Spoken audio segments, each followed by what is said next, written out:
Olá, nós estamos aqui em Escatologia em tempos de crise. Nós estamos agora numa nova fase do nosso estudo de escatologia. Nós vamos falar sobre a vinda do Senhor. Já não vamos trabalhar mais os aspectos cronológicos, agora vamos trabalhar aspectos próprios dos eventos finais. E claro, vamos iniciar com a vinda do Senhor. Eu acredito que é o evento mais importante do que nós estamos esperando, porque a vinda do Senhor resume tudo aquilo que nós queremos. A Bíblia, inclusive, chama isso como a nossa bendita esperança.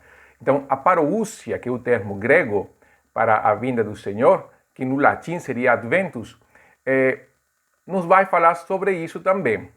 Por isso, nós temos que lembrar um pouco, para falar da vinda do Senhor, vamos lembrar um pouco sobre a chegada de um presidente numa visita oficial, ou o retorno do presidente quando faz uma visita oficial a outros países. Aí chega o avião no aeroporto e nós temos então uma grande comissão entre ministros de Estado, às vezes dependendo da pessoa, embaixadores, podem estar também pessoas importantes, a família dele, todas esperando a descida do presidente para fazer uma comitiva que vai acompanhá-lo até o palácio presidencial. Vejam como eles saem das suas casas ao encontro com o presidente, recebem o presidente e todos voltam juntamente com ele. Essa ideia de sair e voltar é mais ou menos a ideia da palavra parousia, ou no grego adventus, que faz referência à entrada iminente do imperador ou do rei romano a uma cidade. Então, preparativos eram feitos, se adornava a cidade, se reconstruíam os muros, e os líderes da cidade, então, saíam ao encontro do rei, justamente saíam da cidade, esperavam a porta da cidade, um pouco mais fora, para receber o rei, e ali, então, no momento que eles recebiam o rei, entravam com a comitiva real para a cidade, uma maneira de eles receber o Senhor fora da cidade, para entrar com ele e mostrar então a beleza da cidade, como estava pronta para o recebimento da majestade. Então, o uso da palavra parousia na Bíblia não envolve a ideia de subir por um tempo e esperar ali e logo voltar. Ela mais tem uma coisa imediata, vá e volta imediatamente. Então, vamos para dois textos na Bíblia. Tome isso em conta, não para o estudo de hoje, mas para o próximo estudo que nós vamos falar um pouco sobre tempos da vinda do Senhor. Então, mas abra sua Bíblia nos dois textos que vamos trabalhar agora com mais força. 1 Coríntios, capítulo 15, a partir do verso 50, e 1 Tessalonicenses, capítulo 4, a partir do verso 13. São os nossos dois textos chaves no estudo deste período da escatologia que é a vinda do Senhor. Não vamos falar de tempos, quando vai acontecer, eu já falei sobre isso no estudo de Mateus 24 e 25. Eu quero falar sobre a importância da vinda do Senhor e sim, um pouco do porquê. Eu acredito que a Bíblia vai trabalhar a questão da vinda do Senhor não como um período em que nós vamos estar com o Senhor, passar um tempo lá no céu e voltar, mas como um período em que nós recebemos o Senhor no ar e imediatamente retornamos. 1 Coríntios capítulo 15, a partir do verso 50, Paulo escreve o seguinte: mas digo isto, irmãos, carne e sangue não podem herdar o reino de Deus, nem o que é perecível pode herdar o imperecível. Eu vos digo mistério, nem todos iremos falecer, mas todos seremos transformados. Num momento, num abrir e fechar de olhos, ao som da última trombeta, porque a trombeta soará e os mortos ressuscitarão imperecíveis, e nós seremos transformados, pois é necessário que aquilo que perece se revista do que é imperecível, e o que é mortal se revista do que é imortal. Mas quando o que é perecível se revestir do que é imperecível, e o que é mortal se revestir do que é imortal, então se cumprirá a palavra escrita: onde está, ó morte, a tua vitória? Onde está, ó morte, o teu aguilhão? O aguilhão da morte é o pecado, e a força do pecado é a lei. Mas graças a Deus, que nos dá a vitória por meio do nosso Senhor Jesus Cristo. Portanto, meus amados irmãos, sede firmes, constantes, sempre atuantes na obra do Senhor, sabendo que nele o vosso trabalho não é inútil. Acharam 1 Tessalonicenses capítulo 4, a partir do verso 13. 1 Tessalonicenses 4, 13. Todavia, irmãos, não queremos que sejais ignorantes em relação aos que já faleceram, para que não vos entristeçais como os outros que não têm esperança. Porque se cremos que Jesus morreu e ressuscitou, também devemos crer que Deus, por meio de Jesus, vai trazer juntamente com ele os que já faleceram. Afirmamos pela palavra do Senhor que nós, os que ficarmos vivos para a vinda do Senhor, de modo algum precederemos os que já faleceram. Porque, ouvida a voz do arcanjo e ressoada a trombeta de Deus, o próprio Senhor descerá do céu com um grande brado, e os que morreram em Cristo ressuscitarão primeiro. Depois nós, os que estivermos vivos, seremos arrebatados com ele nas nuvens, ao encontro do Senhor nos ares, e assim estaremos para sempre com o Senhor. Portanto, consolai-vos uns aos outros com essas palavras. Então, grande detalhe, a vinda do Senhor será um evento único.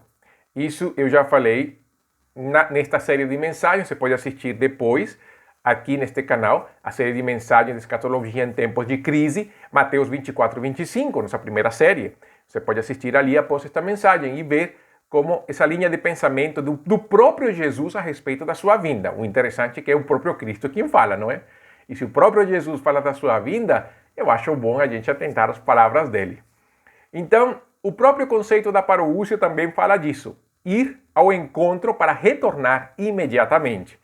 Mas, enfim, Mateus 24 e 25 tem a série, você pode assistir lá e depois desta mensagem, é claro, e participar conosco desse estudo. Mas, por que Paulo escreve sobre a vinda do Senhor? Aqui nós vemos três motivações no texto, tanto de Coríntios como dos Tessalonicenses. Na carta aos Coríntios, Paulo tem duas motivações, na carta aos Tessalonicenses, somente tem uma causa. A primeira causa, é claro, está no verso 50, 1 Coríntios 15, quando Paulo fala: carne e sangue não podem herdar o reino de Deus, nem o que é perecível pode herdar o imperecível. Mas antes desse texto, todo o capítulo 15, Paulo trabalha o conceito da ressurreição. E esta é a última parte do discurso de Paulo a favor da ressurreição. A teologia da ressurreição de Cristo está no capítulo 15 de 1 Coríntios. Então, a primeira questão que nós podemos ver é que os coríntios estavam sendo dominados por um ensino que negava a ressurreição de Cristo. E com a ressurreição de Cristo, Paulo vai mostrar que se Cristo não ressuscitou, a nossa fé é vã, nós ainda estamos no nosso pecado, nós podemos ser seres que as pessoas possam sentir pena de nós, porque nós estamos acreditando numa mentira, porque Deus é mentiroso, porque Deus fala que ele ressuscitou Jesus dentre os mortos. E aí Paulo vai apelar fortemente contra essa heresia, porque sem a ressurreição corporal de Cristo, não temos esperança neste mundo. É a ressurreição de Cristo que nos dá esperança. Sem a ressurreição de Cristo, não há esperança neste mundo. A ressurreição de Cristo é o que Paulo chama as primícias da ressurreição futura. São as primícias dos que dormem. Nossa esperança de ressuscitar está no fato de que Jesus ressuscitou. E se Cristo não ressuscitou, Paulo fala, nossa fé é inútil. Estaríamos acreditando na maior mentira jamais contada. Perdemos toda a esperança nesta vida e na vida posterior, e esta vida então se torna pior do que a vida das pessoas deste mundo. Porque a vida das pessoas do mundo vive no engano, mas nós estamos vivendo num duplo engano. É terrível. Pensar que Cristo não ressuscitou é acabar com o cristianismo de vez. E nós, como cristãos, devemos resgatar a ressurreição de Cristo como o que ele é, um fato incontestável. Historicamente, não há como negar a ressurreição de Cristo. Muitos fatos a favor da ressurreição de Cristo, e não somente no testemunho dos apóstolos na Bíblia. Não dá tempo, é claro, neste estudo para falar disso. Na série de Teologia Básica, no seu tempo, eu falarei sobre os fatos da ressurreição, e ali eu darei mais detalhes. Mas já pode ir em Teologia Básica, tem um monte de material aí bom para você. Então, Paulo coloca a ressurreição de Cristo como a garantia da nossa ressurreição e, portanto, do seu glorioso retorno. Por isso, o apóstolo encerra o seu discurso sobre a ressurreição falando da volta de Jesus. Paulo fala que Cristo ressuscitou, mas vai falar, olha, ele ressuscitou, ele volta, e nós também ressuscitaremos para o encontro com o Senhor.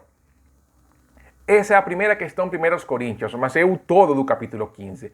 Aí vamos com o verso 50, que eu li anteriormente, sobre o carne e sangue não podem herdar o reino de Deus.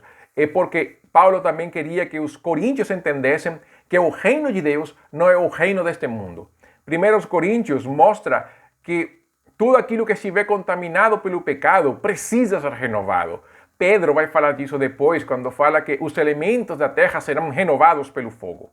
No seu tempo nós falaremos desse texto de Pedro, hoje não. E por isso, tudo tem que ser renovado para que possa entrar no reino de Deus. É verdade que o pecado não nos domina mais. Romanos capítulo 6 vai falar disso. O pecado não tem mais poder sobre nós. Porém, nós ainda pecamos. E como ainda pecamos, o ser pecaminoso que está em nós, essa natureza pecaminosa ainda está em nós ainda pecamos. Ou como um professor de EBD falou quando eu já também sendo professor de EBD, eu vi num estudo que nós fizemos devocional, nós somos santos que pecamos ocasionalmente. Perante Deus nós somos santos. Isso que a Bíblia fala de nós, somos santos. Mas nós ainda pecamos. Então nós somos santos que pecamos ocasionalmente. A nossa vida não está voltada para o pecado, porém nós pecamos. E esse é um grande problema que nós temos, porque como nós ainda pecamos, como o nosso corpo vai herdar o reino de Deus? Então Paulo fala, ele tem que ser revestido, ele tem que ser transformado. E por isso, juntamente com isso, há um clamor da criação para que isso aconteça. Romanos capítulo 8 vai falar que a criação aguarda ansiosamente a revelação dos filhos de Deus, porque a criação ficou sujeita à inutilidade.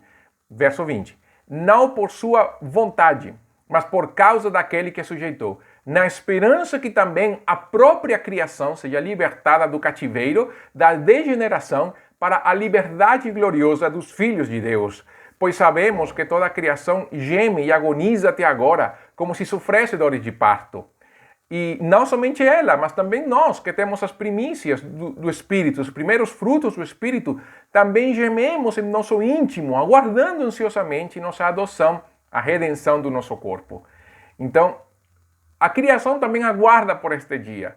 Todos aguardam por este dia. E nós, como igreja, também. Apocalipse fala que o Espírito e a noiva falam, vem Senhor Jesus. João fala sobre esse estado e chama isso de glorificação. Na verdade, Paulo também usa o termo glorificação, que é onde nós pegamos esse termo. Um pouco mais na frente eu vou falar sobre isso. Mas Paulo, neste texto de 1 Coríntios, ele quer enfatizar a ressurreição futura como necessária para receber o Senhor. Porque o reino de Deus não é herdado por esta carne e este sangue. O reino de Deus é herdado por uma nova natureza, uma nova criação, e isso nós vamos experimentá-lo, seja na ressurreição de Cristo, seja na transformação do nosso corpo, mas nós seremos transformados. Assim, então, as feiuras que nós temos certamente sairão e nós estaremos com a beleza radiante do Senhor. Mas, 1 Tessalonicenses, Paulo vai dizer que nós temos que ter esperança sobre aqueles que partiram. A igreja de Tessalonicenses, contrário à igreja dos Coríntios, não andava vivendo num problema teológico herético com relação à ressurreição, mas estava sob forte perseguição. Então, Paulo queria dar esperança aos Tessalonicenses. A igreja precisava ter esperança no meio da opressão. E a nossa esperança, então, não está nas coisas deste mundo, como Paulo falou para os Coríntios. Nós aguardamos a volta de Cristo, porque aí nós nos reencontraremos com nossos irmãos. Paulo quer mostrar que aqueles que partiram no Senhor não partiram sem esperança. E não há uma saudade infinita para um cristão. Entenda. Enquanto uma pessoa partir, nós sentiremos a dor e a perda. Nós sofreremos, neste tempo sofreremos a saudade por aquele ser que partiu. Isso é absolutamente normal. Mas o importante é que nós não perdemos a esperança do reencontro. O reencontro vai acontecer, isso que Paulo quer mostrar. Aqueles que partiram, mas não para nunca jamais o reencontrar. Partiram para que no momento futuro a gente se reencontre mais uma vez na glória do Senhor, para nunca jamais nos afastarmos deles. Então, essa é a esperança que Paulo quer mostrar, e por isso Paulo fala da vinda do Senhor. Então, a ressurreição, ela estará presente e todos seremos transformados. Aqui eu quero falar um pouquinho sobre a transformação. É possível que não dê tempo de falar tudo hoje, mas não tem problema. Vamos lá. O verso 14 de 1 Tessalonicenses fala: se cremos que Jesus morreu e ressuscitou, também devemos crer que Deus, por meio de Jesus, vai trazer juntamente com ele os que já faleceram. E 1 Coríntios 15:51 fala: nem todos iremos falecer, mas todos seremos transformados. Então veja, Paulo aos Tessalonicenses fala: Jesus vai trazer juntamente com eles os que já faleceram. E aos Coríntios, Paulo fala: não somente eles, nós também seremos transformados. Então, para Paulo, a chave é a ressurreição. Se Jesus morreu e ressuscitou, nós também seremos com ele juntamente ressuscitados. O que para os Tessalonicenses era esperança, para os coríntios era correção. Devemos entender a ressurreição de Cristo como fato histórico e real. Mais uma vez eu quero enfatizar isso, porque negar a ressurreição física de Jesus é negá-lo. Negar a ressurreição física de Jesus é negar sua divindade. Negar a ressurreição física de Jesus é negar sua obra consumada na cruz. Negar a ressurreição física de Jesus é negar a nossa esperança. Negar a ressurreição física de Jesus é negar que ele voltará. A ressurreição de Cristo é esperança, é alegria no meio do sofrimento. A morte não nos vencerá. Porque Cristo ressuscitou, eu posso olhar para a morte de uma maneira diferente. Porque Cristo ressuscitou, eu sei que a morte não é separação, mas um breve intervalo. Porque Cristo ressuscitou, ele venceu a morte. Logo, ele me deu essa vitória através da fé em Cristo. Por isso, na ressurreição de Cristo, todos seremos transformados. Por causa dessa ressurreição, a nossa esperança da transformação é real. 1 de João, capítulo 3, verso 2. E verso 3, o apóstolo escreve: amados, somos filhos de Deus e ainda não se manifestou o que havemos de ser. Mas sabemos que quando ele se manifestar, seremos semelhantes a ele, pois o veremos como ele é. E todo o que tem nele essa esperança purifica a si mesmo, assim como ele é puro. Nós seremos transformados. E aqui vem o texto da glorificação que Paulo usa e que é usado na teologia, Romanos 8, 29 e 30. Paulo escreve: pois os que conheceu por antecipação, também os predestinou para serem conformes à imagem de seu Filho, a fim de que ele seja o primogênito entre muitos irmãos. E os que predestinou, a eles também chamou. E os que chamou, a eles também justificou. E aos que justificou, a eles também glorificou. Veja como Paulo usa o tempo passado para se referir a essas ações, principalmente a glorificação, como um fato acontecido. Na eternidade de Deus, já tudo está consumado, mas no nosso presente ainda não. Então, nós ainda não temos um corpo glorificado, mas estamos sendo santificados, preparados para esse dia. Essa transformação será experimentada por todos os que creem no Senhor, será experimentada por todos os filhos de Deus. Seremos semelhantes a Cristo no corpo glorificado, a morte não terá mais poder sobre nós, estaremos preparados para receber o Senhor nos ares, tudo num momento, num piscar de olhos, veremos o Rei voltar. Não podemos ignorar, amados, já para encerrar este tempo, a transformação que antecederá a vinda do Senhor. Assim como será na ressurreição dos mortos, nós que estivermos vivos, se estivermos vivos para esse dia, experimentaremos essa transformação gloriosa. Mas tudo tem como base a ressurreição de Cristo. A ressurreição de Cristo é base da nossa fé. Desculpe, ele está vivo e venceu a morte, por isso nós também venceremos. Firme sua vida na esperança gloriosa da vinda do Senhor. Não foque tanto no presente. E neste tempo em que nós estamos vendo como as coisas deste mundo são tão passageiras, vale a pena investir na eternidade. Tome posse dessa esperança. A nossa esperança neste tempo de pandemia e morte é que Cristo voltará. Porém, muito importante, quero encerrar com isto, o ímpio não tem essa esperança. Nós precisamos falar de Cristo para ele. A vinda do Senhor para aquele que não tem Jesus não é fonte de esperança, é fonte de juízo, de castigo, porque vem o juízo final. Ele ressuscitará, o ímpio também ressuscitará, mas ressuscitará para a condenação. Lembre da última série de mensagens sobre o juízo final, as ressurreições e o juízo final. Então, nós devemos proclamar Cristo a essas pessoas. Fale de Cristo, compartilhe a esperança da vida, mas que ele reconheça Jesus. Seja intencional na hora de compartilhar a sua fé em Jesus. Vise a salvação dessa pessoa pelo poder do Espírito, pela graça de Deus. Vamos orar então. Senhor, muito obrigado neste momento pela tua palavra, Deus. Que a esperança da ressurreição de Cristo seja a nossa esperança da nossa ressurreição futura, seja que nós partamos deste mundo ou seja por aqueles que partiram. Mas de uma maneira ou outra, que o nosso coração esteja firme, Deus, no Senhor, para a tua glória. Muito obrigado, Senhor, e nos estimula a viver de tal maneira que o nome do Senhor seja glorificado em tudo. Em Cristo. Amém. Que Deus te abençoe. Este tema não acabou, porém este tempo sim. Então nos aguarda na próxima. Isto foi Escatologia em tempos de crise. Que Deus te abençoe.